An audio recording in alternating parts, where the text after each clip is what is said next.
Radio show and podcast focused on national security, policy,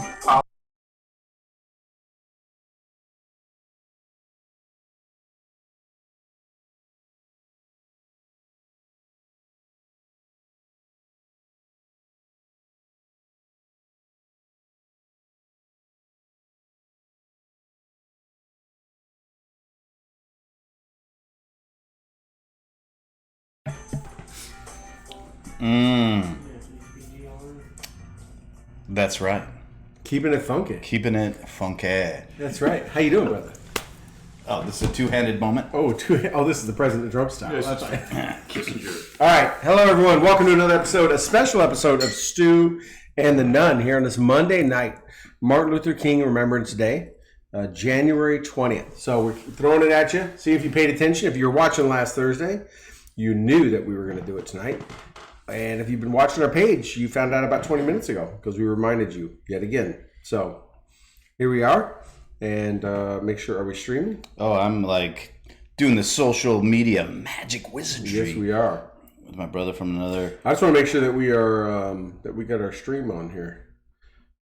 Just trying to check. So, anyways, welcome everyone again. January 20th special episode. We're glad that you're able to join us. Yeah, we're on here. That you're able to join us here on this special night. We know it's kind of a change up and not a normal thing. So if you had other plans on Monday night and now you have to change up to watch us because you'd rather watch us than take the kids to the ball game or spend quality time with the wife. You'd rather watch Stu and the Nunn. We appreciate that. So thank you for joining us. We will not be obviously on air Thursday night. We have things going on, so we are here tonight. Toby, looking sharp in the hat. Thank you. That's right. I got the VO shirt sporting. Oh, you are wearing. Oh, yeah. I'm trying to tag my main man, the Shard, on this. Yeah. And apparently, like every time he comes up number one in my Doug list. I thought maybe you type shard and it says shart every time it autocorrects. That doesn't happen? No. That would be bad. Anyways, yeah, so I am here in the Southern Studio, obviously, with my man Toby. We are down there. We have Shard in here in studio with us behind the camera. We have Rob, the unpaid producer, with us. So everyone is right here, all of our regular contributors. And so if my mom was here, we'd have our entire fan base. That's all we need. John Kaiser's online. We got him. If mom was here, we would have everybody. So... All right, so we're good. We are. Hello, John Kaiser. How's your boat? So my man John Kaiser taking guys out on veteran outdoors today. Taking guys on a nice little fishing trip. Saw that. Had his boat in the shop. Just got like new GPS system, annual service. Had the hull repaired. Gets out in the middle of the river. That's the sound of it dying, not drowning. Mm-hmm. And they had the embarrassing picture of like the selfies of the toes. Yes. Like, shout out to Kaiser. Getting your boat towed is a humbling experience. Yes. America. I've towed a number of people in the Niagara River about 3 miles up from the falls because I feel like I don't want to watch someone die. Yeah. And every time they try to pay me, I'm like, no, don't worry about it. I'm just glad. I've jet skis, boats, whatever. I'm like, I don't mind. I'm not a non-boat owner unless you're counting kayaks and such, which, like, I'll never be towed by a kayak. Nor will you ever tow anyone. I have. Hopefully not a boat. No, not a boat. That is some maybe another kayak. Yeah. I'm just saying, kids were involved, widow ones. Yeah, widow ones. But no, it's great to have you here in the Southern Studio. We got behind the scenes, Rob, the producer. Yep. Shard. So we will be going through a bunch of different things today and just kind of talking about some of the hilarity that's ensuing across America. Yeah, some worldly topics. We didn't even have to wait till Thursday to have topics to talk about. No, like, and the sad part is like if we did wait till Thursday, some of this would be such old news. It would, and it would be disappointing. People don't know. Literally, we know even Shard and Rob jump in with us. Sometimes we're chatting before the, days before the show. There's something happening on a Monday or Tuesday. We're like, yeah, we'll talk on this on Thursday. But Thursday comes, and that's 48 hours old, and there's all new content, right? Come by events, man. Yeah, it's all new content to talk about. So Today is a holiday. It's a day to. I want to make sure we recognize that Martin Luther King, and people may say, why are you guys going to talk about Martin Luther King? Because he pushed civil rights and pushed equality. Because look, we're all God's children, and we don't care what makes you up and who you preach to or who you worship or who you love or who whatever. We are all made in His image, and there's no doubt that Martin Luther King was a super smart guy that taught some great lessons that I really wish people would still adhere to today, but they don't. And sadly, it's not necessarily the people you think that don't, in my opinion. I think there's a lot of people today that take his most basic tenet that he taught, which was judge a man by his content of his character, not the color of his skin. That seems not to be the case today. No, it's not. In all aspects of our political arena and other social areas, like pretty much anything politically correct, they don't follow that. No, and so like first and foremost, like you said we were all God's children, and he was an advocate, an ambassador, an evangelist. He was the Right Honorable Reverend. Now, so many people have that moniker attached to their names, and they do not they do not represent what he represented. Right. And many people add that moniker to their name so that they can bootstrap on his deeds, not his words. Right. His deeds. And sadly, some human beings didn't appreciate his words and his efforts, and out of fear for what he was doing in terms of bringing to light evil and bringing to light bias, bigotry, ignorance, they took his life. And I think it's rightful to have a holiday for this.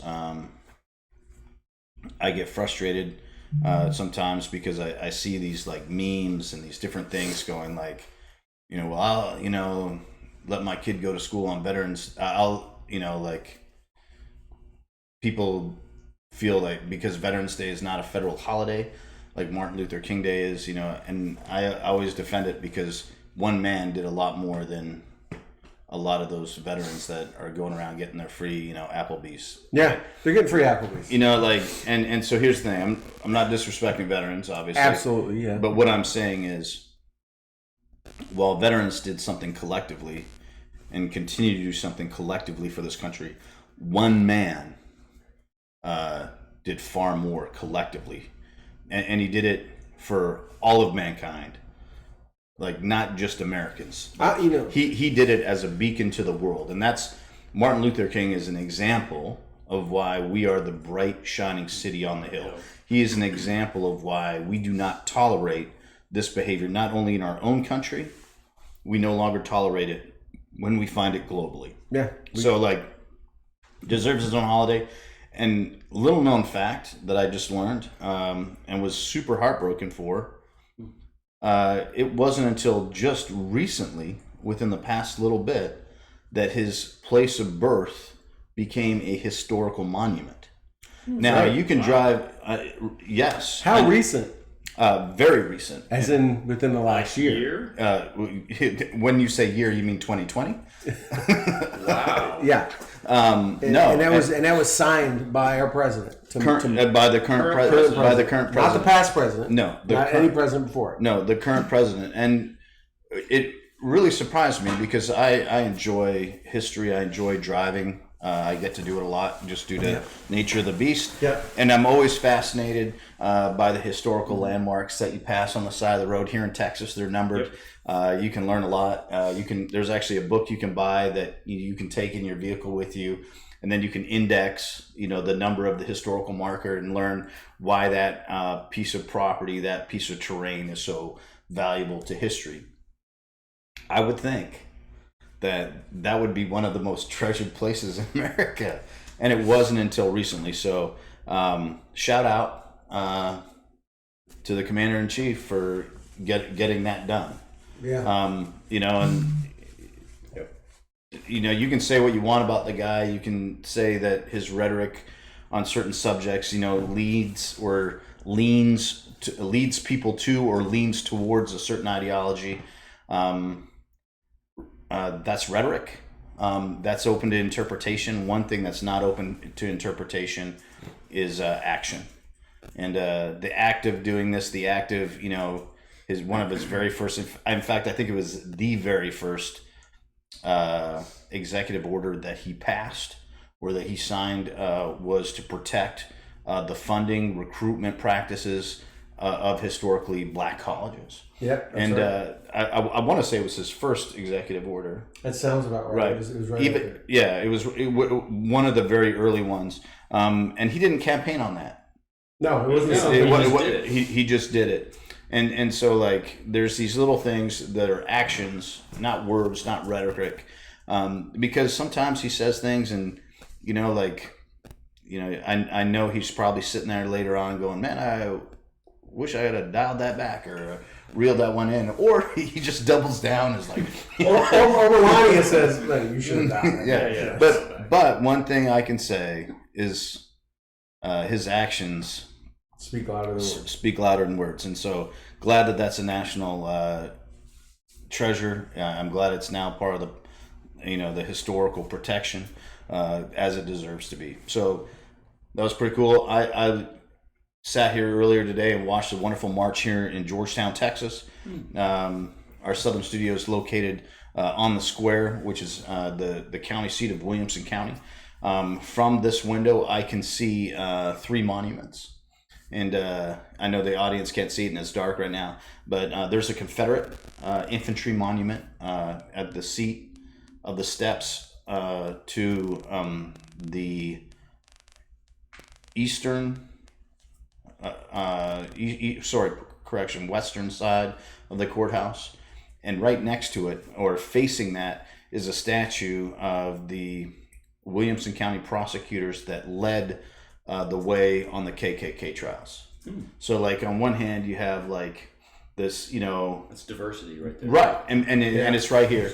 And then today, I got to watch like our local community march around from this courthouse to the now non-historical courthouse to the operational courthouse, and it was just neat to watch all people, men, women, children of all ages, of all ethnicities, of all demographics, professionals, law enforcement. In honor of Martin Luther King.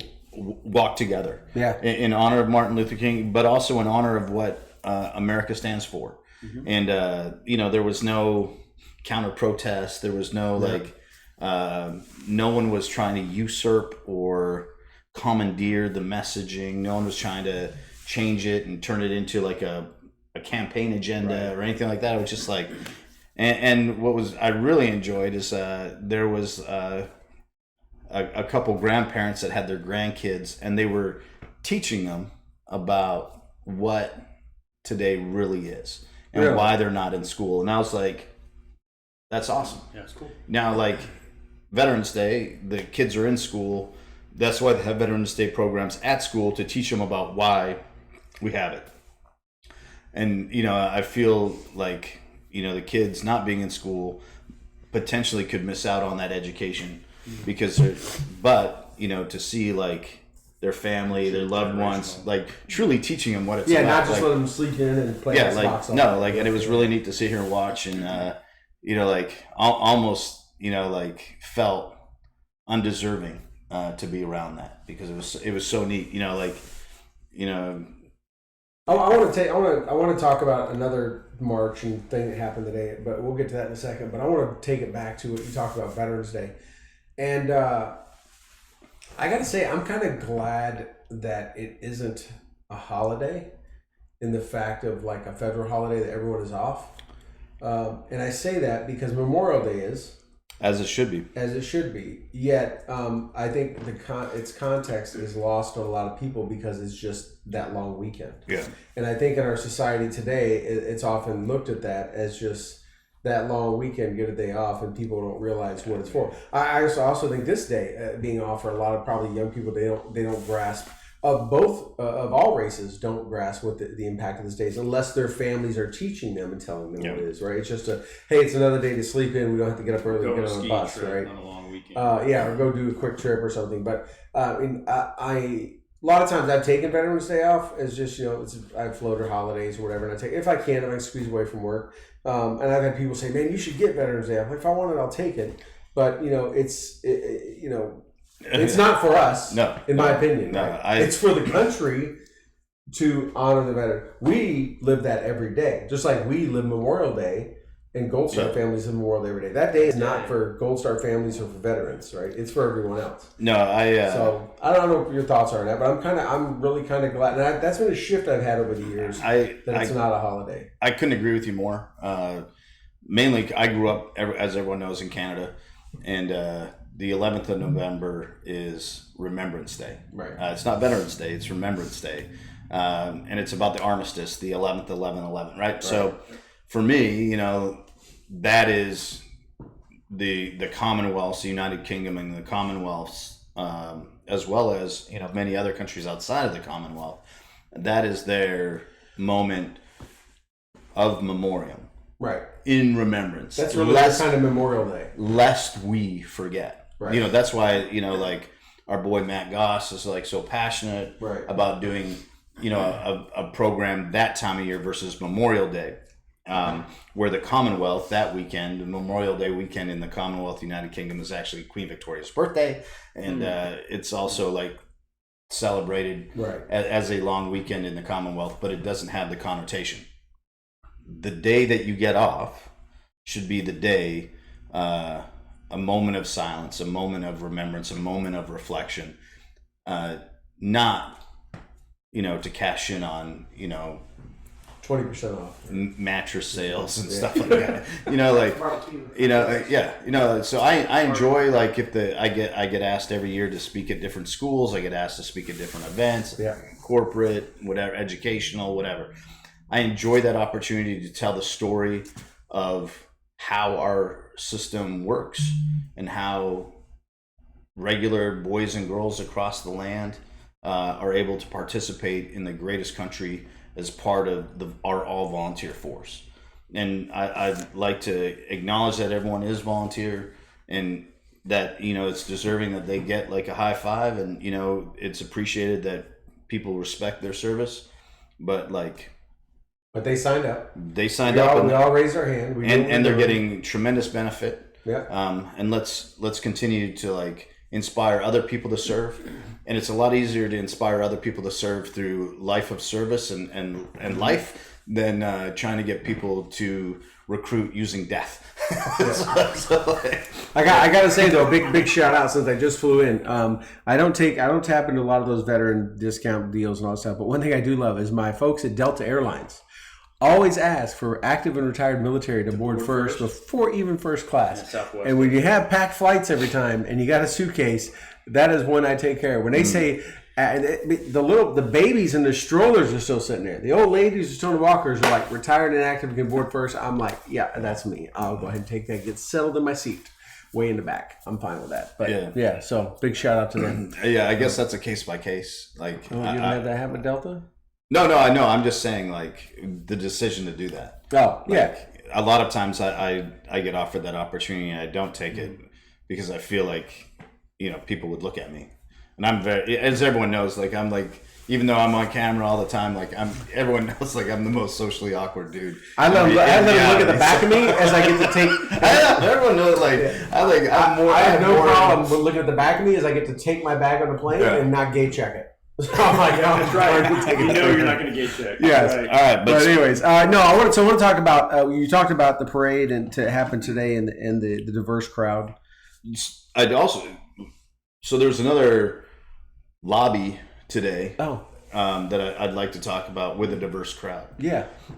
In Richmond, Virginia. Oh, we were going to the same place. Oh, okay. No, so the Second Amendment, and so Rob and I were talking about this earlier, and I think someone else and I were talking about this earlier too. Never did I think I would witness, especially with the current administration that we have federally, a protest of such magnitude based on people's fear of losing a constitutional right. And now we're not talking about a minor discrepancy or misinterpretation of a constitutional right. Like, we're talking about the actual voiding of a constitutional right. Right. And, like Rob and I talked about this earlier because I was like concerned that my verbiage could be misconstrued about how or to what extent. And, there's a lot of fear mongering and stuff going on out there. But the bottom line is there is a state within the union that is trying to remove its citizens' right to bear arms. Yeah, unequivocally and absolutely, it's trying to do that. So there was a massive protest / lobby today to demonstrate the will of the people. Now, did we get a count on what they thought the attendance was on that? Rob's working at Rob's right working now. at it right now. There's satellites But no. spinning in space, and But I got to tell you, the tapes picture. are So like there was different areas, right? So there was on the Capitol grounds there was a weapon-free, gun-free zone. Yeah, with fences. It was all like cattle gated up, or or whatever the verbiage is, barricaded. Like walls, but whatever. You can use the term wall. It's a barrier. It was a barrier. It was a. This is not the wall. This is not the obstruction that you're looking for. But no, like there was like the police barricades, the type they use in Times Square. Yep. Right. The cattle corralling type barriers. Huge crowd, filled to capacity. Then there was the overflow area, and then there was also like the part where people could protest or be with their open carry. It was almost like a Trump rally, but overflow and kind of stuff. I mean, he does have large TVs and stuff outside. He does have like large events, but unlike a Trump rally, there was no counter protest. None at all. There was no violence. It was a small kind of protest. A small. I'm thinking. But was there any arrests? Any altercations? I saw some pictures. A lot of dudes with long guns. A lot of dudes with Yeah, that was in like that. Yeah, the not gun free zone. That was in the I would think a lot of people would not want to counter. Let's go counter protest all the dudes kitted up with long guns. But that happens all the time. That happens all the time because people that counter protest are looking to incite. Yeah. They're looking to instigate. They're looking to escalate. They're looking to perpetrate. Right. And in this situation, that did not happen.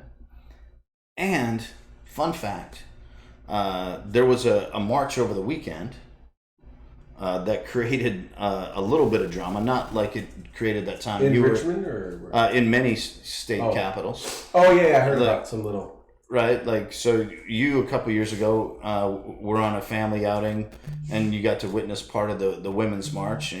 At the day after the inauguration, like yes. your son Hunter, like The P hats that you mentioned. Yeah. Probably the JJ hats. Yeah, Yes. and you got to witness all that shenanigans. Yeah, and the debauchery that was left. So that was again this weekend too. Yes, I thought I heard something about it. Right, but here's the thing: it's like after this lobby, this demonstration of the will of the people in Richmond, Virginia, the Capitol grounds were left in a cleaner state.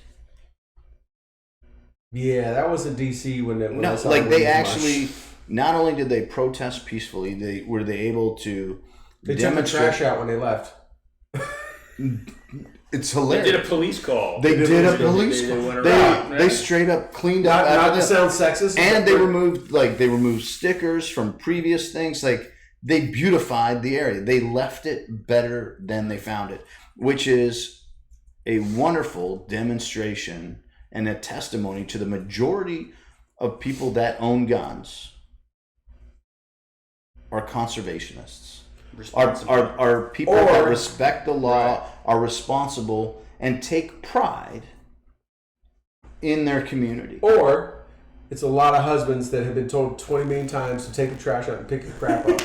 and it's muscle memory, right? And it's muscle memory. It's like, if my wife knows, hey, we got to take that trash out. Let's just go throw it in the dumpster. Let's get it out of here and recycle that stuff over there. I make a joke, but we also know it probably could be true. But we're talking about rights. We're talking about inalienable right, the constitutional right of the Second Amendment, the right to keep and bear arms. And how fitting it was that such a peaceful protest happened today. Oh, Rob's telling us estimated 22,000. Yeah, and apparently you know someone that was there. I don't know. We got chats coming in there. Yeah, no, like I saw several people that sent messages this morning or put on their story like, "Hey, it's 6:30, Martin Luther King Day. What are you doing? I'm getting on this bus." To So did they all bust? Did people? I mean, they had that many people. I imagine we're all staying in their hotels. no people bust in from like. I think our old acquaintance C.J. Grisham went there. I saw some stuff today where I think he was there. Not surprising. He was the head of Open Carry Texas. Yeah, I have no idea if he was there or not. I just saw it. He said YouTube was blocking his live streaming or something. I don't know, something like that. I don't know, but yeah. So I'm assuming you went there. Yeah, I have no idea, but everyone that I know that went, they all have had really cool reports, or the pictures or things that they posted were really neat.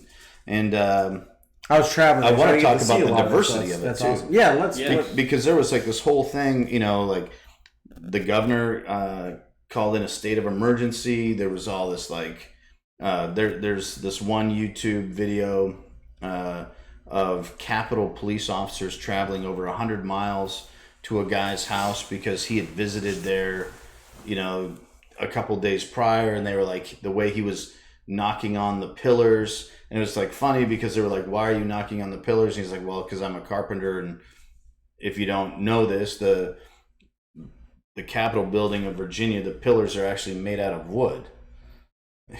So like, granite or something like that. Interesting. Yeah, so it's like wood, columns it's wood columns encased in like a plaster for preservation, and so like. Yeah, the guy definitely is like a staunch defender of the Second Amendment, but they traveled over 100 miles. They basically were accusing him of, planning something, reconnoitering. That's exactly what they accused him of. Quartering party, right? But like there was all this rhetoric about this is going to be a white supremacist opportunity. This is white nationalism. This is all these different things. And it couldn't have been further from the truth. And, like people have to redact or retract tweets. Yep. Because they'd already like pre-planned what they were going to say, because they're like, bunch of white dudes with guns. Of course there's going to be trouble. And, this is another Charlottesville. Yes. And it was not. It was actually like the people demonstrating. You had some groups that could be thrown in a terroristic category, like the Black Panthers. You could have like, some of these groups that are a little more like apolitical, like open carry groups, or like, Black Guns Matters, so you had all these different things, but everyone together peacefully for the purpose of protecting a constitutional right. A constitutional, not No, this isn't like someone was introducing like an amendment or a bill or something. This is like the voiding or the attempt to void part of through legislation, document, right? Part of the and like I also all this, saw today. I saw a picture of like a ton of Virginia sheriffs marching with them. They had a very strong law sheriffs. Enforcement, right? Like marching with the leading it in some cases. Which speaks volumes too. Right, but I think it's awkward when you have a group of people that feel that they speak for the majority of people and do different things. That's why the United States has the Electoral College. Mm-hmm. That's why, we have this process. And the process being, if we have people that feel adverse to a policy, they can go to their elected official, their duly elected official, and voice that and be like, we are the people, you're supposed to represent us. Right. And your agenda is supposed to be our agenda. And here you have what's clearly appears to be the agenda of a select few trying to be pushed and imposed upon. Well, and to be fair, the governor of Virginia is pretty diverse himself. He has been both blackface and whiteface. I mean, that's pretty diverse. Now, maybe he shouldn't have been, but he has been. So maybe he thinks he represents all the people because he's kind of represented two main races. I guess like there was like the one picture. There was like the guy in the sheet, the white sheet. Yeah. You know, it's the one trying to take your guns, but like, I think that he's not alone in this, you know, but he's done no different than Governor Cuomo of New York, right? Once Virginia got both houses of their assembly or whatever they call it in their state, it's the same thing that Governor Cuomo's done, and is like, I'm going to ramrod everything through.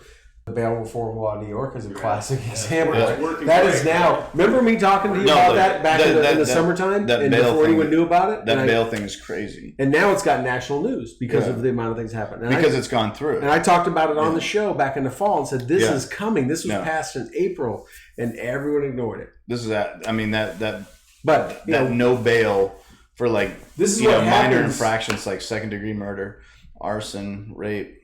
There's a guy I read a story today that has burglarized 5 houses since this happened. He just keeps getting released and goes burglarizes another home. Oh, there's no accountability. But the thing is, this is what the American voting bloc misses. It's a checks and balances. When you give a governor, no different than if you give a president both houses of Congress. But when that's fine as long as they keep a checks and balances in place. But obviously, these governors, a couple of these states, get all their people to toe the line. There's no checks and balances. They can push through and ramrod through anything they want. The only thing that's in the state of New York that's gotten this a lot of is because so many people have complained.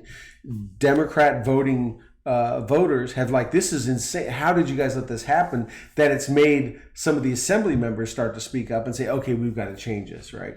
And it's taken enough noise, even though the Republican or non-Democrat side of the voting base of New York, which is most of New York, was saying this is a bad law, and all the police forces were saying this is a bad thing.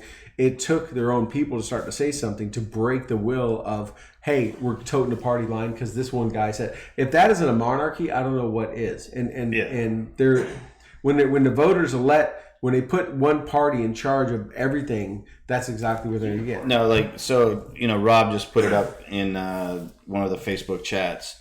You know, as of the 16th of January, 105 cities or counties across Virginia have approved some type of resolution for the Second Amendment sanctuary. And this is what's crazy. Now, last year, in the last couple of years, we've had some concerns with sanctuary cities. The adverse of that being against federal law, and right, as a sanctuary for illegals to be there and do that kind of stuff. Yeah, but that isn't because it's a constitutional right. They're like, this government's doing something wrong. Therefore, we're going to violate the law so that we can protect people. Right. Like this is like, no, like your law isn't in keeping with the federal law, and therefore it's flip flopping. And there are some things that I absolutely believe should be state issues. The 10th Amendment specifies that, right? The 10th Amendment specifies if it's not mandated in the Constitution. Right, that's the whole basis of a libertarian. If it's not mandated, the government must do it, or that states can't do it. Then it's on the state. Yeah, no, like I would say, weed, dope or whatever you want to call it, the reefer, ganj, the ganj, the devil's lettuce. Yes, like the Matanuska hydroponic, like whatever you want to call it, like that's state business. Like, and that's, based on what the people within that state feel. And I, as a Texan, I don't think I should be telling California how to do their business. Just like I don't think California should be telling Texas how to do their business. There's the rub. right there. Yeah, but I mean, pick any two states. Right. Like I don't think Oregon should be telling Nebraska how to farm corn, how to deal with corn, how to get it to market, how to test it. There's a federal standard in terms of like FDA, and I think let the Nebraskan people like decide agriculturally what's appropriate for them. Well, just like I don't think that Oklahoma should be worried about the fishery of Washington State. Right. You know, like let the appropriate people deal with the appropriate issue. And if there needs to be a federal oversight for it, because it's part of the Constitution and it's necessary for all people to be part of that within the nation, let it be there. This, however, your freedom of speech, your freedom of free assembly, the freedom of the press, the right to keep and bear arms to protect against tyranny, like the right to like not bear witness against yourself, the right to unlawful search and seizure, like these things, these are not state issues. Yeah, they're also not living or not movable. Right? They are set in stone, immutable. And immutable. I don't understand why different states have different gun laws. Well, I mean, for one thing, right? So there's nothing in the Constitution that says anything about the government's responsibility to govern or mandate laws or about guns or anything, right? Most people don't realize this, but our federal government controls this because through one of the things that they are authorized to do in the Constitution, and that is to regulate interstate commerce. So that is how the federal government regulates and controls all these gun laws as far as what you're allowed to carry, what you can sell, and who you have to background check. It's through interstate commerce. That is why states like Texas and states like Montana, I think it's Montana or Wyoming, have went to the aspect of even building their own guns within the state. They're only sold within the state. The ammo's sold in the state. I know, and that right. It is not crossing interstate commerce. The federal government can't do anything about it. Right. It's the same reason why the 80% lowers are so popular and why they don't violate any law. Because if you take an 80% lower and you finish milling it out which turns into a weapon, but you do it yourself and you make it for yourself and you don't sell it or try to transfer it, then you can have it because it is yours. You're not selling it, you're not transferring it or whatever. It's interstate commerce. The government's done that in all aspects of our life where they have taken some part of the laws as written in the Constitution and bastardized it to say, oh, we can use that to govern this and do these other things. I think there should be one standard. Yeah. And federally it should be a standard. I don't think that, you know, someone should be, when it comes to that, censored more for freedom of speech or press in one state more than the other. Therefore, if it's an inalienable right, like your right to not bear witness against yourself should not have more weight in one state than it has in another. If it is a Bill of Rights, one of the first 10 amendments of the Constitution of the United States, there should be a federal standard, period.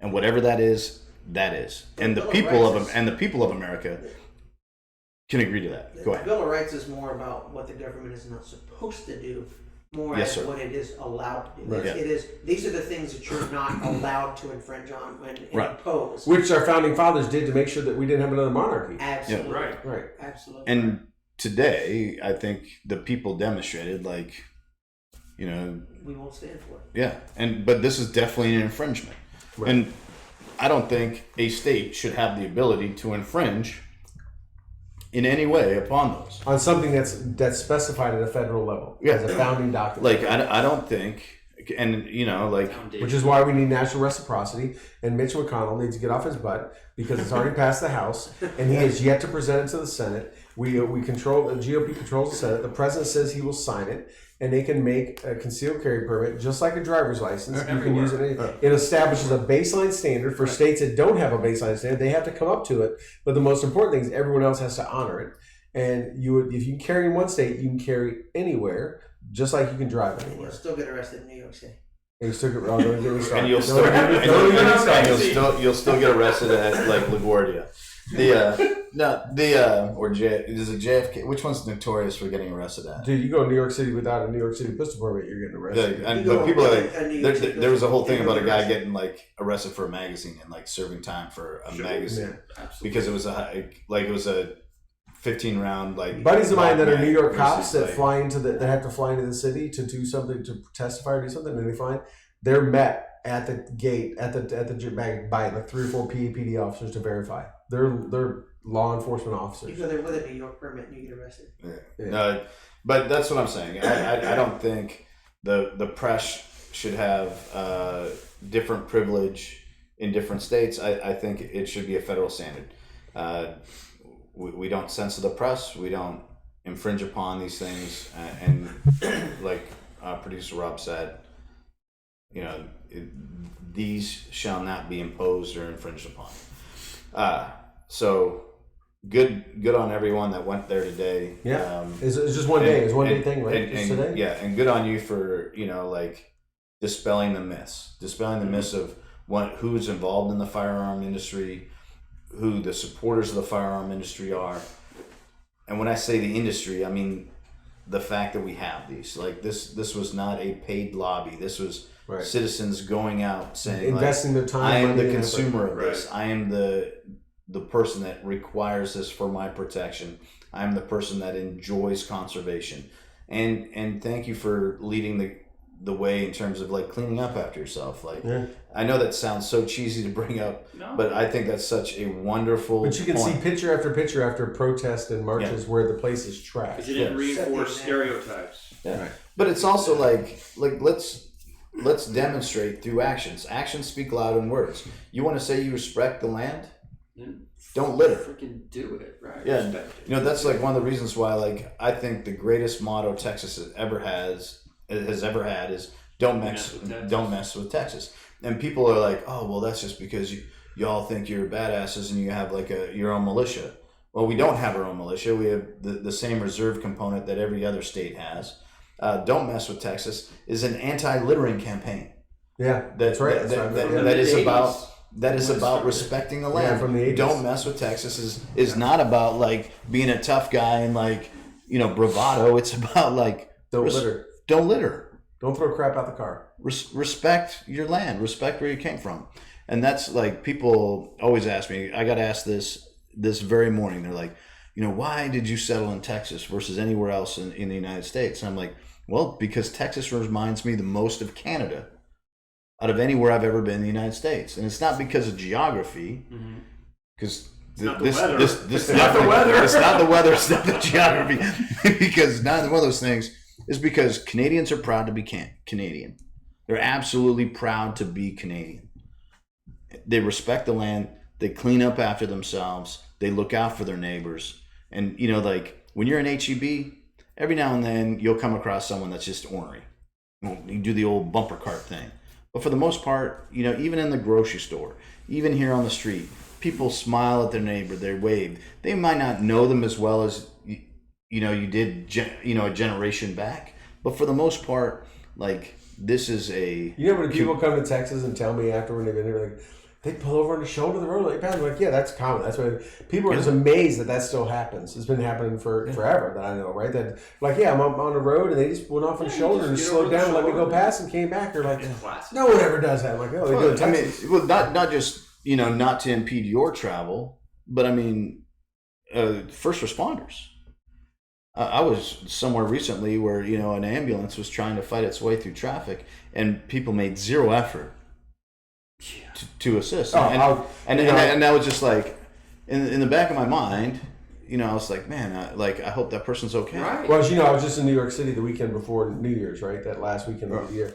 And we're up in a room, and me and my son, is nonstop sirens, and we're just looking down on 8th Avenue, and you just see this ambulance and just traffic wall to wall, and just sitting there for minutes and minutes trying to nose its way through. And we just finally said, I hope I never am like dying in New York City, because you're going to die. Yeah, no, like, firemen's care. There almost was not a moment that there wasn't an ambulance trying to go somewhere. Get out. Yeah, like Crawl over the there was freaking like, car. like 2 minutes and there's going to be an hour. Yeah, it was nonstop, and we just looked. We were like, "Which one is this?" Like, "Oh, that guy's really." And some would really try. Some would just wait, and others were trying to give her like almost on sidewalks. I'm like, that person must really be dying because they're really trying to get there.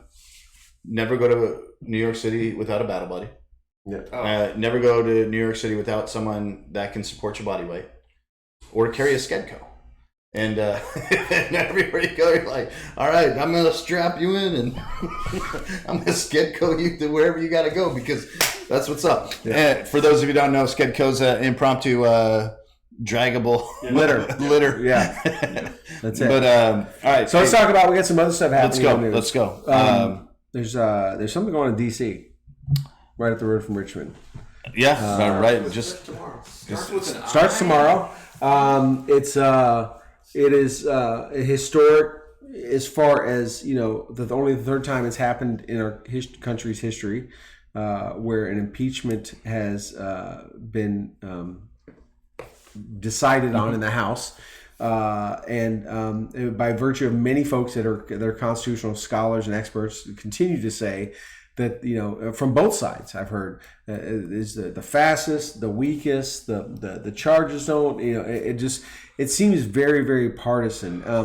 And I'm curious, the other day, they had the big ceremony, even though they call it a somber moment, right? They had trays of pens. They had trays of pens of, with Nancy Pelosi's signature, almost like she was signing a bill or law or something like that, And I watched her, and she signed every letter of her name. She signed to N, and she put the pen down.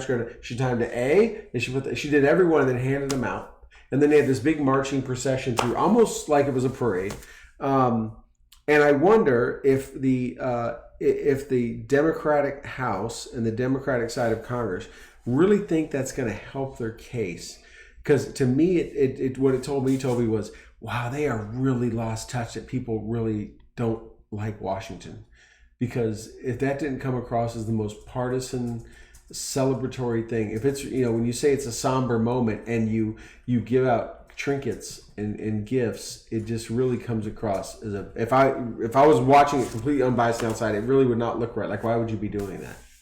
All right, so I have a couple of points here. Yes. I'm going to start, though, with it is not unusual. It's not unusual to make. No, that was Shard in the background offering. The duet. Exactly we're going to be doing karaoke later tonight. That's right. Vegas too. It's Vegas-esque. No, it's not unusual to have cameras. It's not unusual to have pens. It's not unusual to do that if you're signing a bill into law. If you're doing something celebratory that is like commemorating that moment. Obviously, like this is a big moment, right? So I can not necessarily a proud moment. Well, for them it is. So I think for our country it's not, but yeah. No, I don't think for the political process and for history, like this isn't probably the way that you should go about it. But like I can understand why they felt like this, like it required pomp and circumstance. I think the execution of it was bad, but which leads me to my second point. The pens. The pens are a very interesting thing, and the reason I find them interesting is because you cannot give a lawmaker a gift. Because if you give, if right. the Shard, Gear for Grunts wants to like try and get a government contract, they cannot give certain gifts. Right. Anything over $20, I think. Really? Right. Yeah. Which I know you do not do because absolutely not. Because that shirt, you need to talk to me about getting better shirts so we can get you over that $20 mark. But the reason you like that. I like how you slip those. No, but like the reason you can't give gifts is because that would be undue influence, and that's why as a lobbyist you must be registered. You must declare all that you do. You work as a foreign agent, right? Because government. In the past, the lobby. When I say the lobbying industry was getting carried away. People are flying on private jets to private islands, some with small children. Some of the stuff is ridiculous what they were getting away with. Super Bowl tickets. Yes. Backstage passes. Wining and dining to the next level. You and I do not even understand that level of debauchery. Yeah. And, so you cannot give a lawmaker a gift. You can't give a government employee, not a lawmaker, I focus on government services. I can't even take them to lunch. They have to buy their own. Correct. Yes, there's FARs. There's policy and regulations governs it. Leads me to believe that those pens, because they have her name on it, it doesn't say Speaker of the House. No, it's in her signature. It's in her signature, and it says Nancy Pelosi. I guess that's why it took a while to get the impeachment to pass. They had to wait for the pens to get made. Perhaps, or like she needed a new from China. They got there in time because someone just signed a really good trade deal. But no, like I gotta believe that those are knocking on the door of this gift ceiling. Because they have her name on it. But if she gives it to a fellow congressperson, that's not... That's still a gift. Yeah. That is undue Right. influence. And so, like, for me, I'm, like, super curious about the pens, not because it's, like, a kind of an arrogant, like... Yeah. I can't say the word I really want to say because, like... You can't. You drop it. Numerous reports said $15,000. But then everybody out there that is... impartial says no, that's not what it costs. No, I mean, they were like $15 pens. Right. So if it's $15 pens that you're treading on, you're treading. What's on that site that makes the business cards and all that kind of stuff we use? Vistaprint. Vistaprint. I wonder if they carry that. We could price it out on that. They like this dude Vistaprint dude. Like, but it didn't come from her office. It came from her. It had her name on it. Therefore, like, she bought those? Right. Is she? So one, did she buy them? Yeah. And two, is she giving gifts to other lawmakers, and bribing them? Like you had Maxine Water in the background, like holding it up, like, look at me, I got my pen. Is this, I mean, because... That's a good point. No one's heard that talking. That's a great level of detail. Right? No, because like, would that not be the definition of a bribe? Yeah. Yeah. That's like, because that's an actual, like, I'm giving you something... Right. So all right. So that's one of the levels. Right. And then 3, this whole presentation. The walk, you mean? This whole presentation. Somber walk. This whole presentation is because this is their last moment. These are people, and I'm not speaking from a political party line. I'm saying these are people that this is their moment in the spotlight. This is their moment, and they feel like this is their opus. This is their greatest accomplishment that they will ever have. And like, do you see this? Do you see it as their final protective fire? Like they've done everything else. Right, and they Mueller know report, Russia collusion, all this stuff. Yeah. This is all they got to stop him from winning 2020. This is the culmination. This is the climax of everything. And once it leaves their hands, once it leaves this moment, it now goes into a different thing. And you can try and control it, and you can try and like, I'm going to put this guy or this gal in charge, and I'm going to try and manage. The bottom line, it now goes down to another group of people who don't have the leverage of or the latitude of ambiguity. Now it comes down to like what the people. reality is. Two things I want to bring up. If the Democrats controlled the Senate, it would have went all the way through. They would have walked that party line, and he would have been. They would have found. It would already be done, right? We know that for a fact. It would be done. It'd be just like Virginia, I get what you're saying. Like New York. Yeah, all control. They would walk that party line. I get what you're saying, but to my point, they know like this is their last shining moment, and they are really hoping. And let's not forget, these are House members. What's the difference between the House and the Senate? What is the greatest difference between the House and the Senate? The number. Well, there's the number 465, 150, versus like the state. The biggest difference, though, despite that, in terms of length of term, the biggest difference is the financial need quicker. All right, so we are talking about people that are appealing to a voting base every 2 years, that are trying to raise money every 2 years. There are people. Maxine Waters is fighting for a seat. You know, we had the young veteran that's from Compton that is like going against her. You know, these are all people like what's her name? You know, one of the squad. You know, she's already up with it.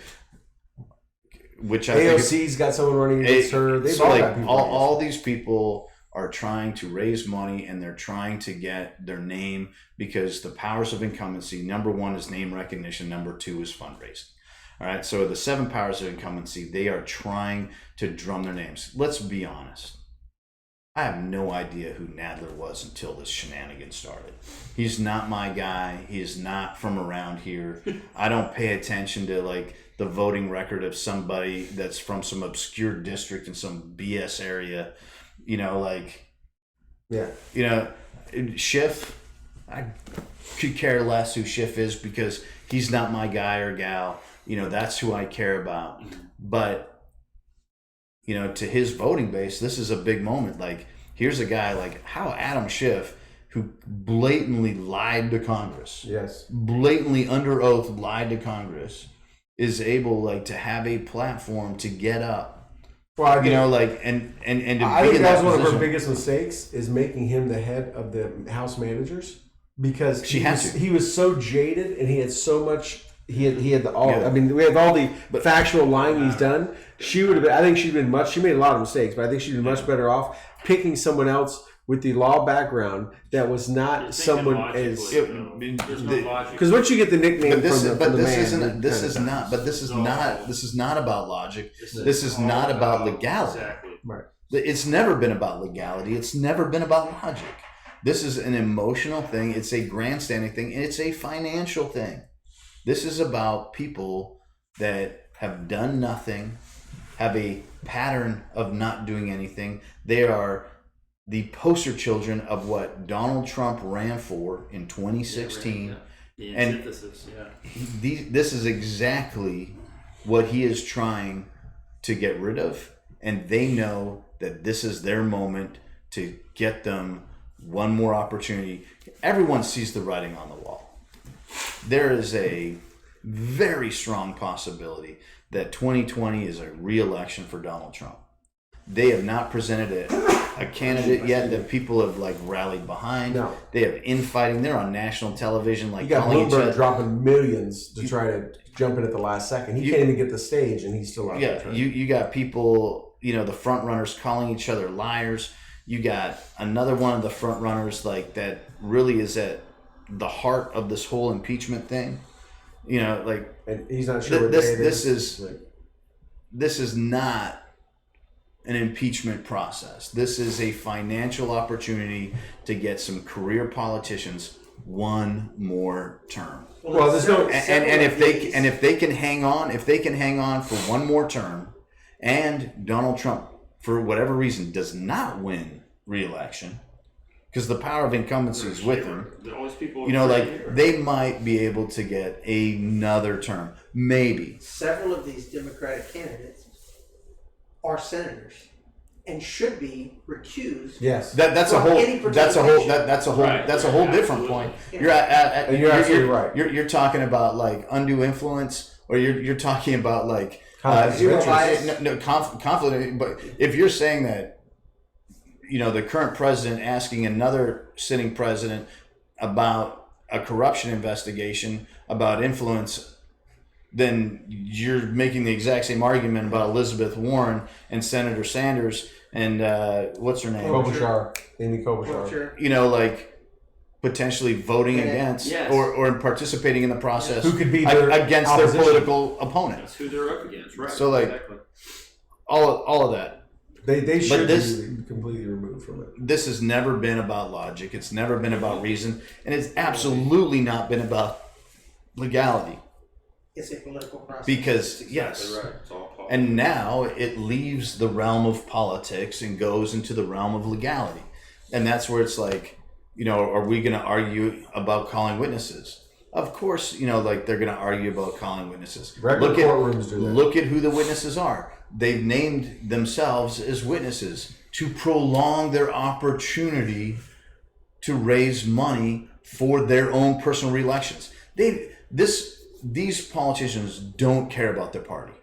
They're claiming this whole party thing. They claim how much they care about their party. They don't. Maxine Waters doesn't give a shit about the Democratic Party. If she cared about the Democratic Party, she'd vote on bills a lot differently than she does.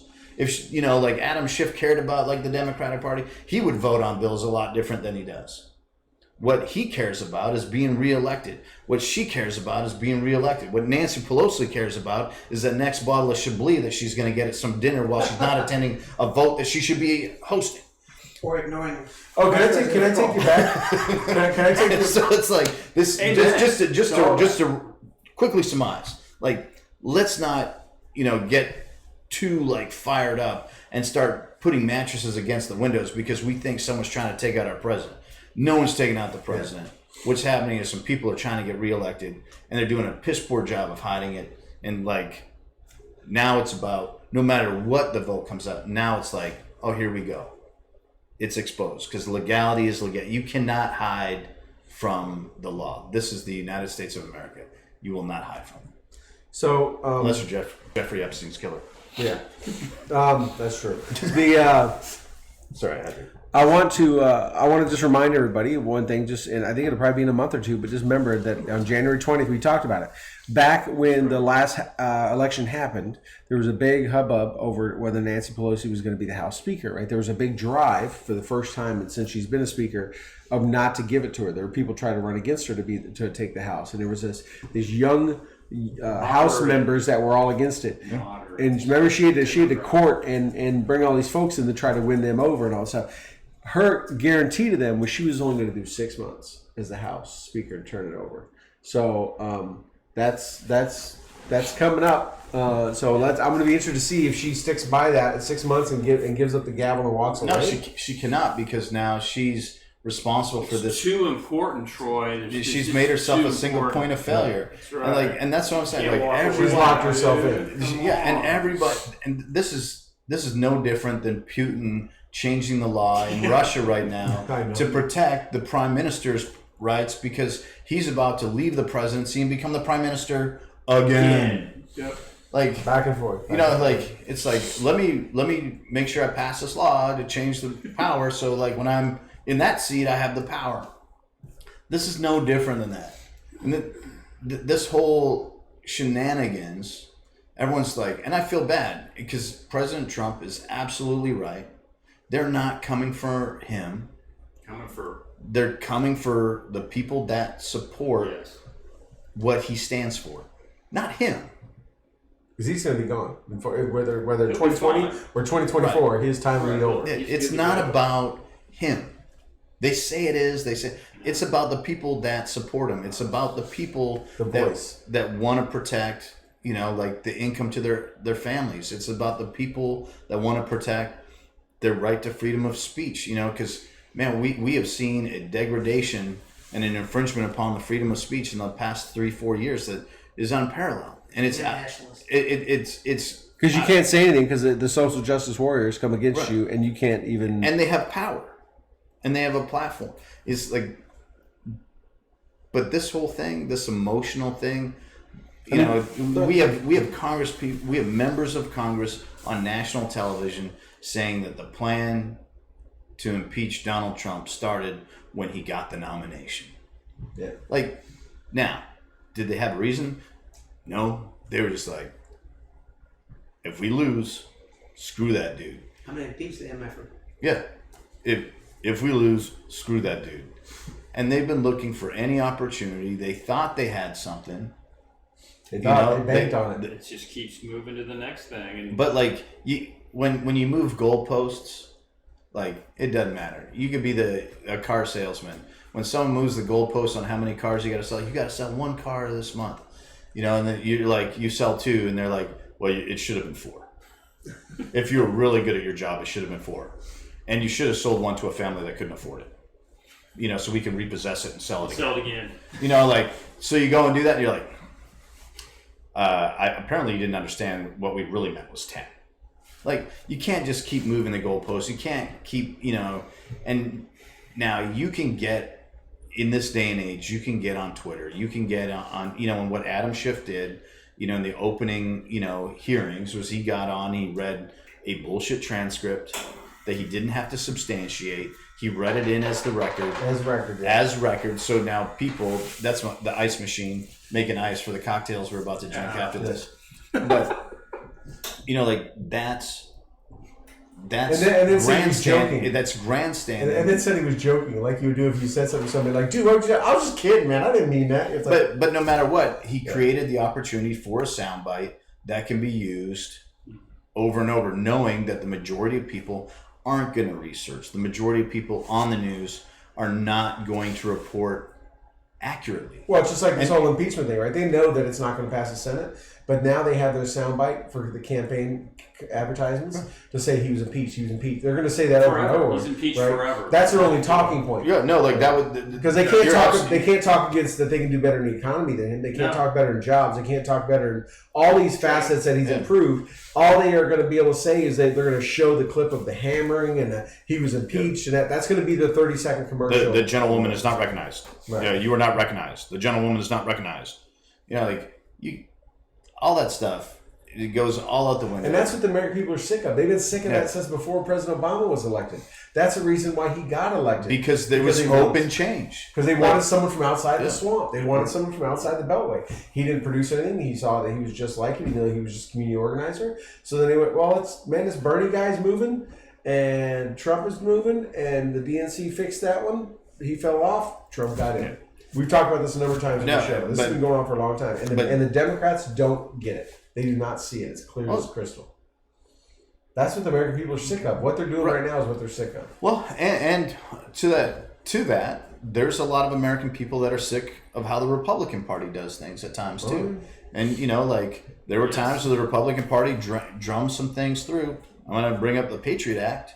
While it was a tool for counterterrorism, it was also a tool for some straight up government shenanigans. Right. Yes, the FISA court. The FISA court. And so both parties have done it, but what the American people really are tired of, and it doesn't matter what side of the fence you're on, they are tired of electing officials that don't have their best interests at heart. Yes. They're tired of electing officials that their whole purpose of being elected, because if you're elected to Congress, you do one term, that's 2 years. So maybe you do a year worth of fundraising, and then you do a year worth of actual work on the Hill, and then your senior year of that term, which is 50% of your term there, you're spending campaigning and fundraising if you seek re-election. And if you don't seek re-election, you get pension for life, you get health care for life. I mean, I don't know of anywhere else. This is the greatest thing. I can't wait to become a congressperson. Exactly. So that I can term. get so I can get a retirement plan that's 6 digits for life and health care for life. I mean, that, as Conor McGregor would say, call your lady up ring her up on the telly and tell her to put on the red panties, because it's a celebration, because you're getting paid for life. That's right, Conor McGregor, because he, beat. Dude, 43 seconds. 43 seconds. Shout out to the, Mystic Mac. But you didn't pay to watch that, did you? No. Okay, good. It is sad though to watch people fall into gullibility. It is sad to watch people see the news regardless of channel and just get sucked in to just utter BS. It's sad to see on the social media timelines and feeds people passing forward, sharing just crazy false information. We talked about this last week, right? Yeah. People they just say forward and they didn't even read it. Yeah. Right? And it's from 2012 or 2010. Did you hear about this? It's that was 7 years ago. After the fine Texan that just got the governor's medal for courage. Yes. For stopping the church shooting recently here in Texas. Jack Wilson. Yes, sir, Jack Wilson. Getting that award. All of a sudden now there's this story from Arizona where this concealed carry permit helps an officer that's being shot on the side of the road and kills the assailant. Like that's like a 5-year-old story, but like all of a sudden it's like, here we go. Like whatever it is, it's you can see it in all different aspects. People just share things, they regurgitate things. There's this little soundbite, there's this little word taken out of context, and they go with it. And it's really sad that people are perpetrating that, and people are taking advantage of it. Everyone knows that Facebook. The way the algorithm's set up, if you find anything in political outrage, that's where they're going to send to your feed. Yeah. If all you're going to look at, I think it's Ari Shafir. He's a well-known stand-up comedian. He tested this model for like 2 weeks. The only thing he searched and the only thing that he would actually look on, like, or interact with on Facebook was puppies. And then pretty soon that's all that was in his feed. Nothing was ever shown to him ever again from his friends unless it was puppy related. And because that's the way the algorithm is, and he was able to prove the algorithm exists, because if you look into something political or outrage or something like that, they're gonna feed it to you because they want to continually feed that to you. That's the algorithm. That's the nature of the machine. Yeah. And people just click, clicking on just clickbait, just ridiculousness. And it's sad because we have this somber, solemn thing happening in our country right now. Yeah. And now people are going to look at it like it's not a big deal. It's and we just desensitize. It's just what we talked about with racism, right? Remember we talked a while back about every time you do something, people call you racist, right? This guy, they were dropping the racist word. We talked about this about 4 or 5 months ago, right? They drop it so much, and people it's not such a bad thing. That guy's racist, whatever, dude. It's this thing too, impeachment. Oh, he got impeached, right? Whatever. Didn't mean. I mean, it is because it is, in my opinion, founded on such weak principles and acts that they say have happened. They're so weak, and they're not high crimes and misdemeanors, that it doesn't pull the weight. It's almost like if your dad threatens you all the time with doing this, or someone threatens to always punish you for this, then when they threaten you, you're going to ignore them, right? Yeah. This impeachment thing, it's such a big deal because the third time, when you look at the 2 other times, right, that it's happened, the one time it almost happened with Nixon, but it was a big deal. It was a major, and they didn't walk it. The House passes the Senate for Clinton on the weekend. They sent it over with a runner, right? Yeah. They didn't make a big deal about it. This one, they're capitalizing and getting all this TV time. Because it's this remarkable third time in our country's history, but the next time won't be that big a deal. It's because they've been talking impeachment, like I said, since he was nominated. They've been dropping that word left and right to where we're desensitized to it. Yeah, well, so Watergate, a legitimate scandal, right? The spying on the other party, got caught. It's funny how something like that recently happened. But remember we talked when the president came out and said that the Trump Tower was spied upon, and he was spied upon by the Obama administration. Everybody thought he was crazy. People lost their minds. Friends of mine that were hard Republicans were calling me, texting me dude, can you believe it? Do you think there's something to it? I'm like, huh? He said it. I don't think he would have said it unless he knew something, even though it sounded so outlandish to everybody, right? We talked about it on the show. It was wow, that's a pretty bold accusation, right? And what did it come out to be? Carter Page. Yeah, and when you look at the FISA warrant, based off the Steele dossier, when you look at these things, there's a lot of legitimate issues here, but not on one side. It's all over here. There's all these crazy issues. But let's look at the impeachment of Clinton. Clinton got on national television and said, I did not have sexual relations. That was probably Bush, right? That was Bush. That was more Bush. Yeah. I channeled my Bush. I didn't. Yeah. I did not have sexual relations with that young lady. That's what not, is. Yeah. He lied. They got him on lying to Congress. But he did. But that was a deliberate lie to Congress. But he not did. obstruction of Congress, which is very vague. No. Could mean perjury. anything. and not abuse of power, which is perjury is a Lying to Congress is a big deal. So such a big deal that we can take professional ball players that lied to Congress and penalize them, right? So like no one's above the law. Anyone that raises the right hand before Congress, the president of the United States, that like I'm just gonna say this and it's gonna be cool. It's gonna get dumbed down. No one's gonna think about it. Like, and then it comes out, and you want to talk about abuse of power. I mean, we have laws on the books in almost every state that if you're an educator, you cannot use your power for sexual gain. Like, you're the most powerful man in the world, and you're like got an intern, like, and you're not like, clearly that's an abuse of power, right? And it wasn't that he was even charged on that. No, it wasn't charged that he had sex with this girl under Papadopoulos' desk or whatever. What the law is because he lied. Is that he. So like there was a legitimate legal claim, and it went. What was the outcome? Nothing. Senate didn't. What was the outcome? He got right exonerated or whatever the verb is. Yeah. Yeah, like acquitted. He got acquitted. Right.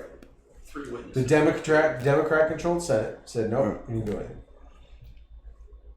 This whole thing, you know, like this crying wolf, if you will, you know, like you want to get it to a kid's parable, you know, like you cry wolf too many times, like it's not going to mean anything, and you know you're devaluing the great institution.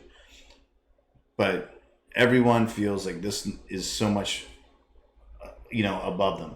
But like that, the party that's going after him, or the leadership of that party that's going after him, they have like much greater issues.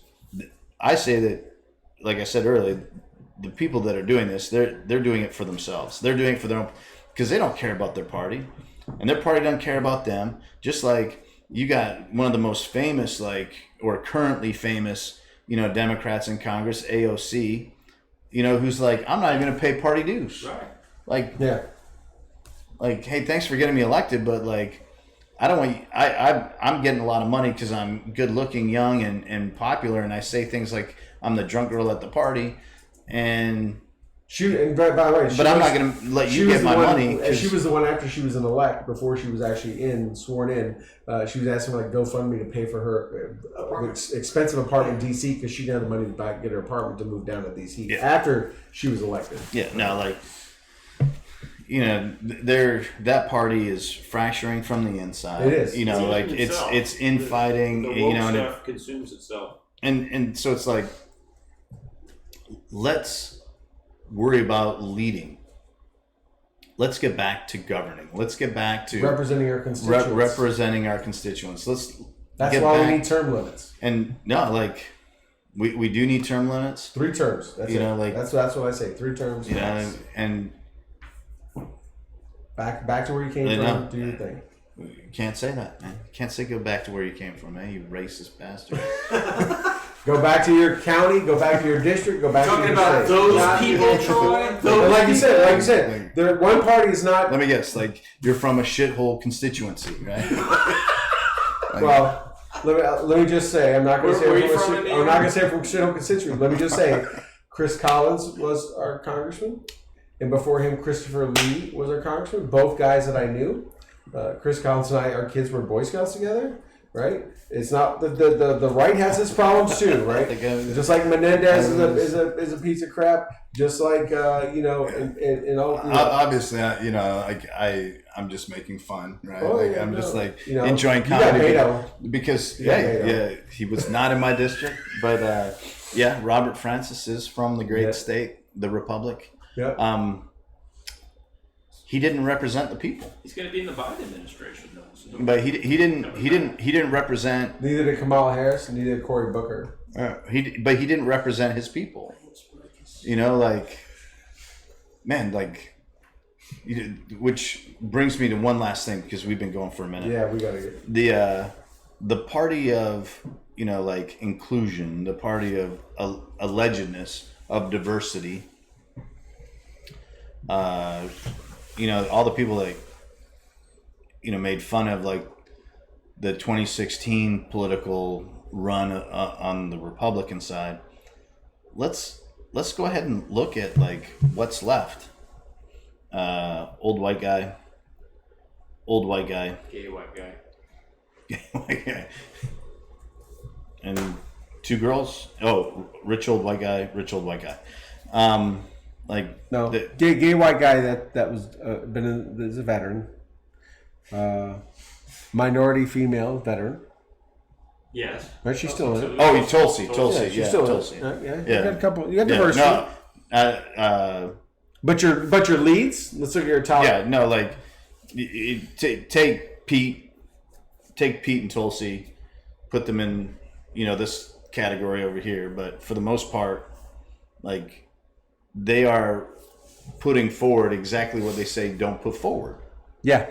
That's Like- exactly, that was their talking points in the last election, right? The that's what I'm last saying, narrative was no more old white guys, right? That's when Obama ran against McCain. We don't want old white guys. We want young. We want people to represent us and all that. 4 million people, or 4 millionaires, 3 people over the age of 70, and 6 white people. Out of what's left, 12 or Out something? of, out of the 6 candidates. Well, I mean, I guess he counted Tulsi as Yeah. as white. But I just want to say also, I want to kind of throw this out there in case the president's watching tonight. He may be. He may be one of our folks. But I hope he's eating a cheeseburger. I hope it's huge. I hope he's popping some Sudafed and watching Stu and the Nunn and signing bills like there's nothing. you can sign us a couple hats, throw them away. We like that too. Make podcasting great again. Just send it right here. Huge. Another thing I think the American people are missing, because obviously he was, he didn't have a Republican base. He ran against 17, 16 others, and I said this back when the campaign is like he was fighting against the left, he was fighting against the Democrats, he was fighting against all of the Hollywood media, and he was fighting the Republican Party to get where he went. He could tomorrow, sit there and say, I'm not going to be Republican. I'm going to run as Roosevelt's Blue Moose Party, right? Like Franklin Roosevelt. And I guarantee you, he'd probably win because his voting bloc is just as upset with the Republican Party as they are. The swamp is not just half of the swamp. No, It's the reason Congress has an approval rating of 13%, right? A pissed off hyena has a higher approval rating than Congress. It's the whole party. So he could leave tomorrow, form an independent party, and probably have the best chance ever of really being elected president as an independent because the people actions speak louder than words. Yeah. He's not touting a party line. Everyone knows the Republican Party hated him and tried to fight him the whole way until they had no choice but toe the line. And they still are. Yeah. And he could go tomorrow and be declared independent and win. Well, I'm convinced. I believe your argument has merit. However, I don't think he can. And the reason why I don't we have seen it in the House level. We've seen it at the Senate level where, people have changed parties, some people, become independent. Right. Seen governors do it. Bernie became independent. Yeah. I mean, we've seen that. Or he's always been an independent for his seat. Yeah. But always runs as a Democrat. We've seen it at these levels, but the issue is the Electoral College, and well, the Dems are pushing a bill right there to get rid of it right now. Maybe to open it up. Yeah, they can do that, but because all of a sudden they have an issue. I just don't think that. Well, he might, convince the popular vote to go with him. You're talking about the electors. I'm the electors. I just don't think that you can make that sell. You think that's what keeps us into a strictly two-party system? Absolutely. The electors are subdivided that way, right? Yeah. Because that is how they're appointed. That's how they are appointed, and so like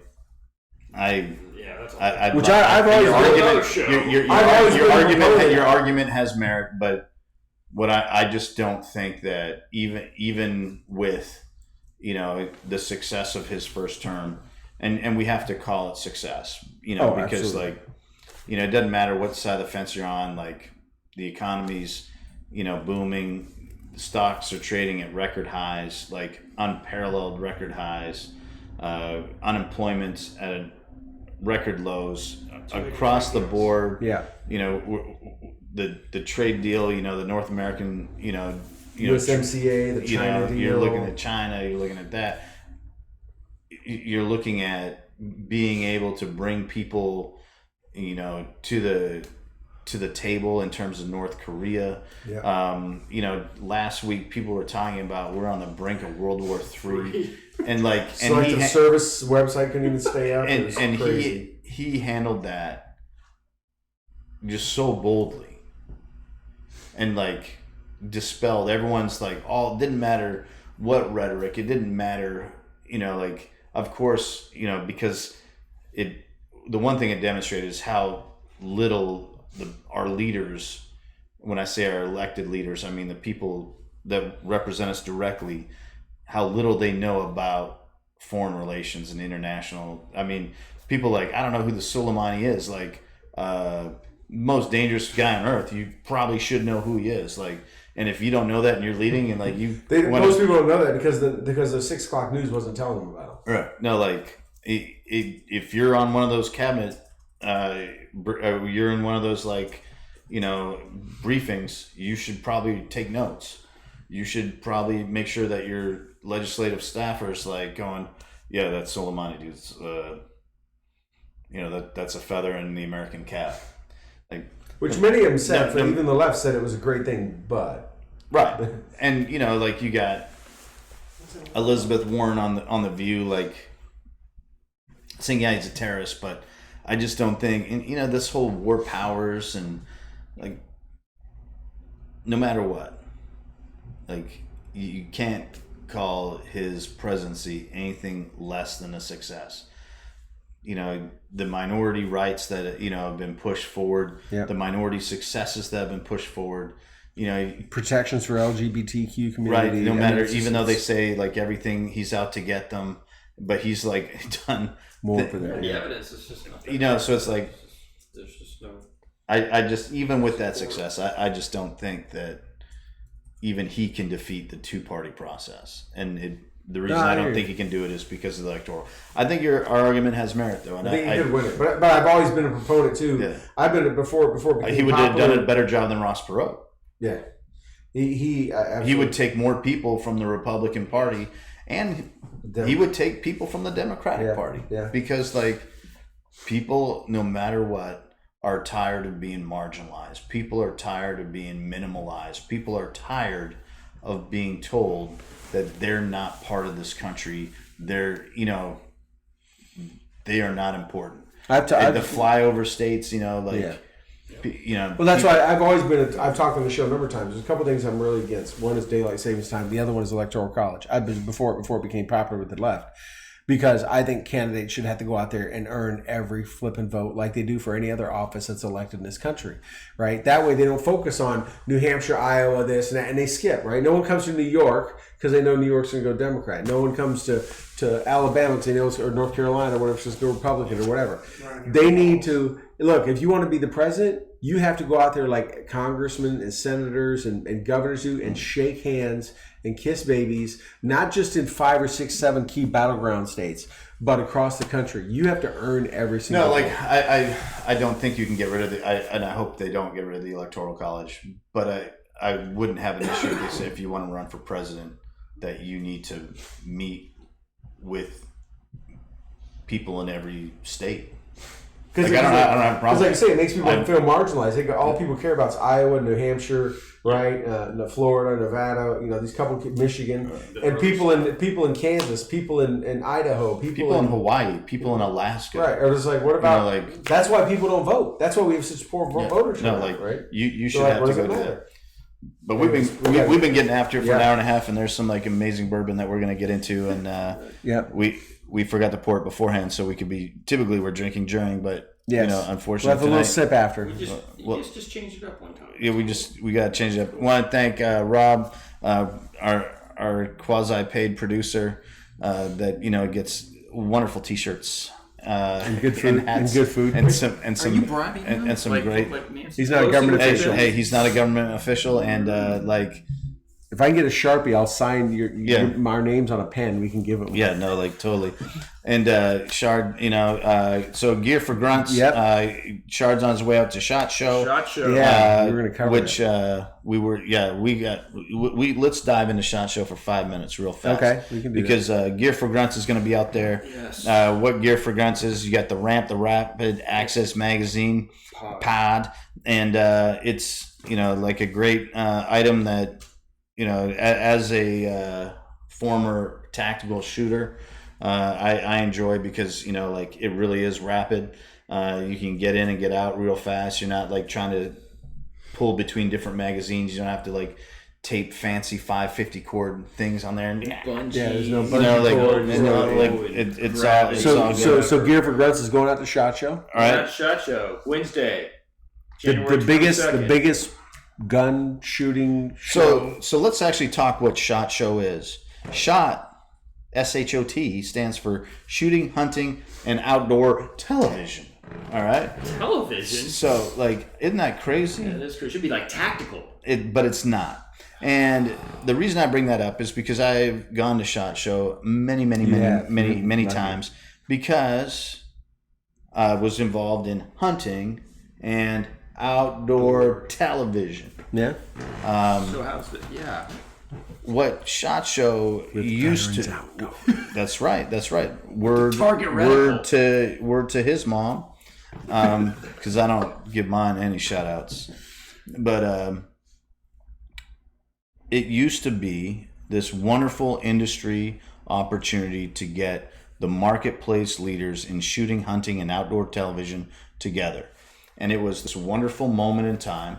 It's also, in terms of shooting, over 70% of the national firearm sales happen at SHOT Show during that week. And that's because the larger manufacturers are there and they're selling direct to their distributorships as well as to the expo dealerships. Floor is set up right now. Yeah, it is. No, it is the coolest stuff you ever seen. And that's where people would unveil their new product and do unveil their new product to the people that are supposed to buy it. What SHOT Show has become in the last 4 or 5 years is not that. Do you have the 511s? Do you have your tactical 511 pants? Of course. You need to grow a goatee. Yeah, right? no, I can't shave. I'm not going to shave my head. Do you have a service dog? Right. These are the no. I'll bring Riley. I'll bring my little cocker spaniel. He knows what I'm calling it. No, you are. So we started making a joke, and what we would do is we're like this year at SHOT Show, what is the word going to be? And so it's like a bingo game. It is, and it's okay, this year it's tactical. So everywhere you go, everyone's using the buzzword tactical. This is the new tactical. I'm the new tactical. This tactical thing right here. We were moving tactically, and 2 years ago it was operator. I'm sure. Right, and then it became operator. That's right, Suleimani this year. And so it's I think it's what's going. But it became this thing, and the to get in used to be really, really hard, and you had to be a manufacturer, you had to be a dealer, you had to have the appropriate FFL. For us with Veteran Outdoors, we had to be active on television. No, we did, and we had to we couldn't even get our wives into the show unless we had them down as field producer. Yeah. All right. And so, which they were. So we weren't lying because everyone knows our wives give a ton of time and effort to support us in our endeavors, but it has become this cool faux cool guy, faux operator. You must go to SHOT Show. You must be seen, and you got to go to these parties, and we're gonna launch this stuff at SHOT Show. That is completely out of the realm.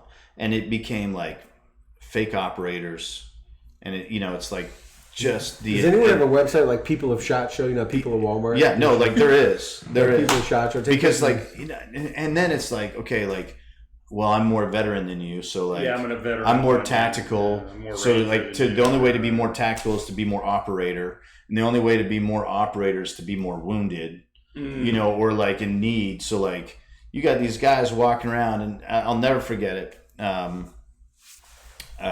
We were at Paris at the Chateau Club. Ranger up. We're having a meet and greet, and I had a little private table just for us and the guys to chill at. Because at the time, the manager of the Chateau Club was one of my soldiers, a great guy by the name of Jason Shaw, a recipient of a couple big awards, one of the larger awards for valor. Shout out Jason Shaw, now in Houston selling cars. But he used to, be the general manager of the Chateau Club. And so he made sure that we had a nice spot, at our table. We had guys like Dakota Myers, we had Tim Kennedy's dad, in this cool little area away from the shenanigans. In walks one of the deadliest men of all history, one of the greatest gentlemen I've ever had the pleasure of meeting.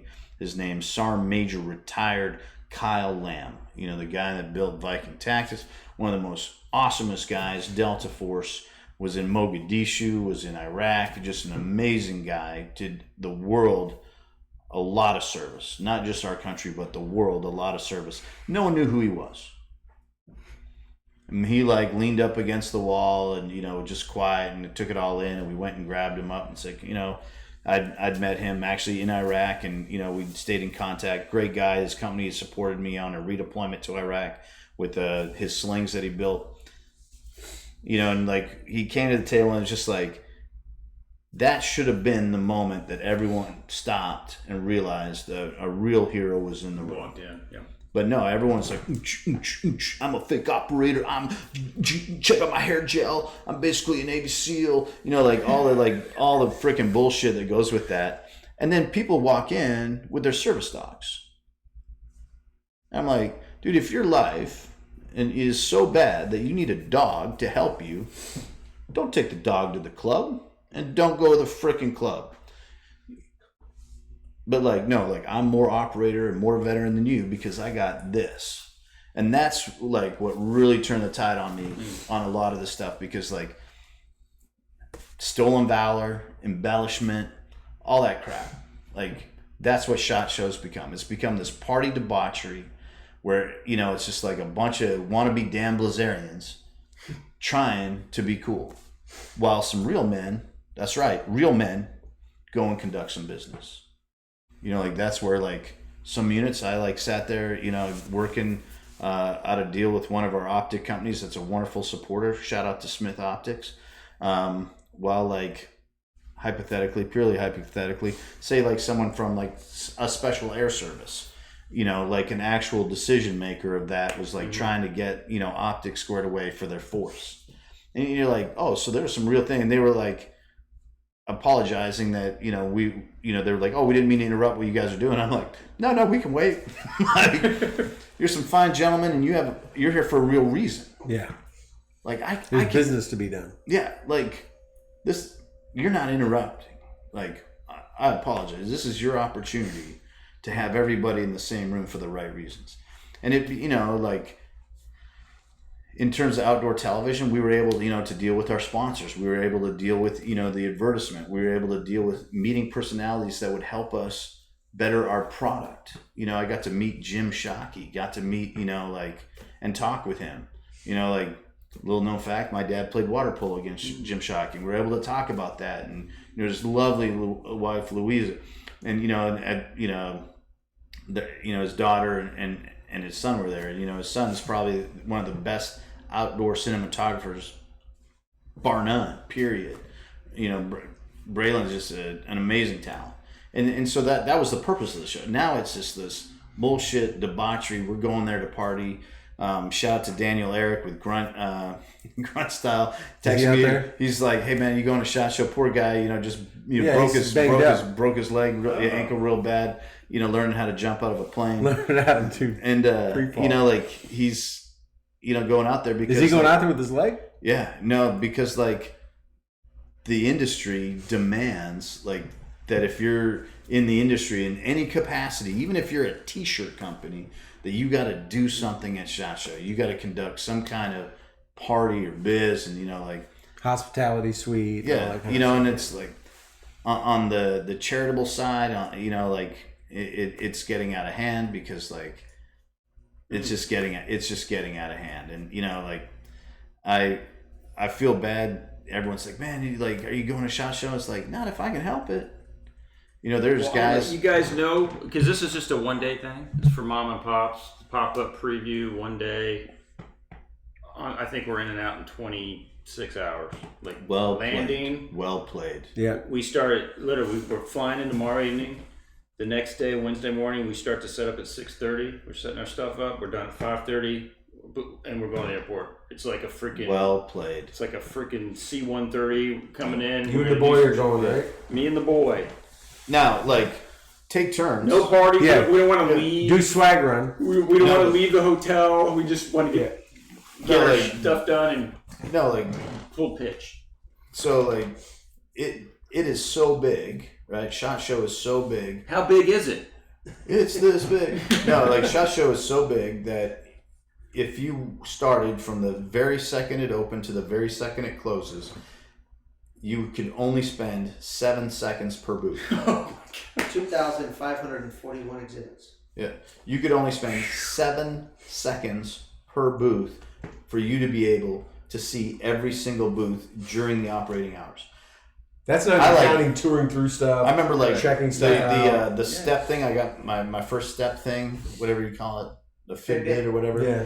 You know, a couple years ago, and it's like, man, I did an EIB every day. I did an EIB every day. It's like going to Disney World. You walk like. Well, it's like going to a USA convention. You got to be selective. Definitely. I'm wearing shorts, by the way. Definitely go do a swag run. Yeah. I'm wearing no tactical pants. No, do not wear. I mean, because it's just the douche. This is it. Yes, you're basic. This is our uniform. If you will. And that's the thing is that's the way it should be. Just everyone goes there, I'm puts not on gonna these pretend to be, they put on these airs, they put on these pretenses. Just Doug. Yeah, because that should be good enough. You got emo?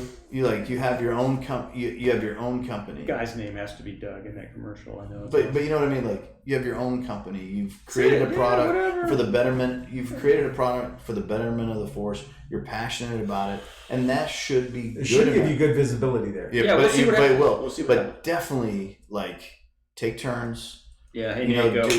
Do a quick. Are you doing like a giveaway? Or are you like collecting business cards or scanning people and then like going to give someone a there's a scan thing. And give them the people who ramp at the end or participated so you something. could push out. But I will tell you, the booths that get the most attention are the booths that do something wild and crazy.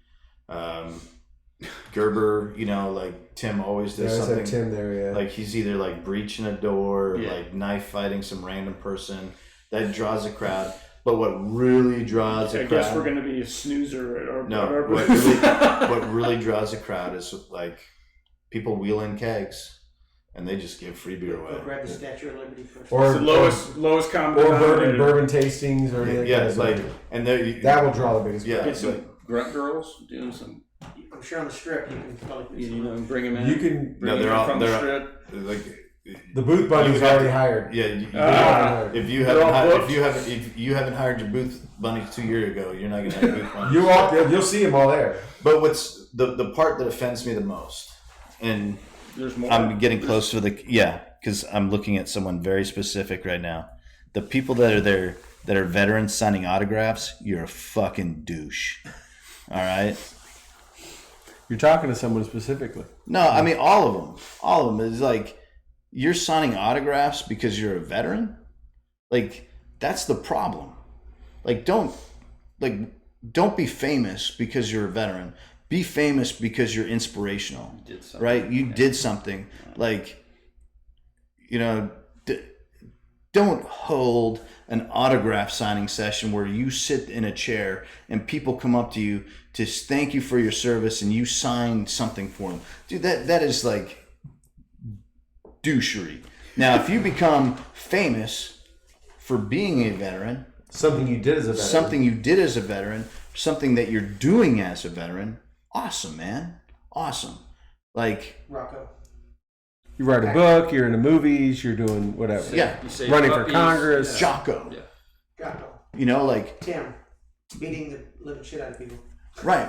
But you know what Tim Kennedy's not doing is holding an autograph session. You want to do a meet and greet, you want to come meet him, you can do that. You got guys that are doing stuff there's some guy like Omar, right? Crispy. You know, like he's sponsored by a different couple companies, and he'll be in a couple different booths, and you can go meet him. Right. You know, and like shake his crippled hand and realize like this guy's done something, and he's now, you know, like what world champion power lifter. You know, he's like you know, he overcame like his inability to do this so he could shoot archery, and he's like he's doing great stuff. Like you want to go do that, cool. But this other like, what do they call them? Like celebrity veteran stuff. Like, and you know, there's chicks there, and when I'm saying chicks, I'm talking about like that's exactly what you are. You're an Instagram chick. Like, yeah, you served in the country. You maybe you made it E4, awesome. Maybe you made it O3, awesome. But you're like, you're selling your ass, and you're like, well, I'm gonna, you know, like leverage my veteran status so that I can be more famous on Instagram. Like you're bringing nothing to the world. You're doing nothing to improve the veteran community. So if you're watching this show and you're heading out to SHOT Show, just close up the autograph booth. Don't be a douche. There we go. That's Don't your sign. Don't sign. That's a T-shirt. That's right your there. Stu in the Nunn. Don't sign autographs. That's your Stu in the Nunn PSA. Be a better human being and respect yourself more. Yeah, don't be a douche. That's your PSA for the day. All right, well, we've been going for about an hour 45. It has been a long show, longer than I think we planned to, but you know, we don't get to get in studio often. And that was out being primed on bourbon either. Look at that right there. That's a hand signal for attention. That's it. Let's go. All right. So, anyways, everyone, thank you so much for joining us. Thank you for letting us in your house on this Monday night and enjoying this time. Thank you, Toby, for having us here. Hosting. Thank you, sir. Shard and Rob and myself all here in the office and in the Southern Studio. We look forward to you guys. Enjoy your Thursday evening this week because we won't be taking up your time. I'll be resting. He'll be resting. I'll be doing some things. And so you guys have a good one. We'll see you guys next Thursday here on stewandthenunn.com. Check us out. And I'm sure Rob already has his guest lined up because he keeps us jammed up. If he doesn't, we have no shortage of Pay them. him something. But everyone, have a good night, and we'll talk to you all later. We don't have any outro music, do we? No outro. All right, no outro Just music. me like blowing kisses. Is that it? We don't have nothing here. we can, Oh, yeah, we can do something here. you can play. Let's play some. We'll play some Madison. No.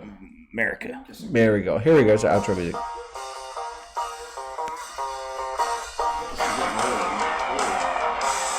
There we go.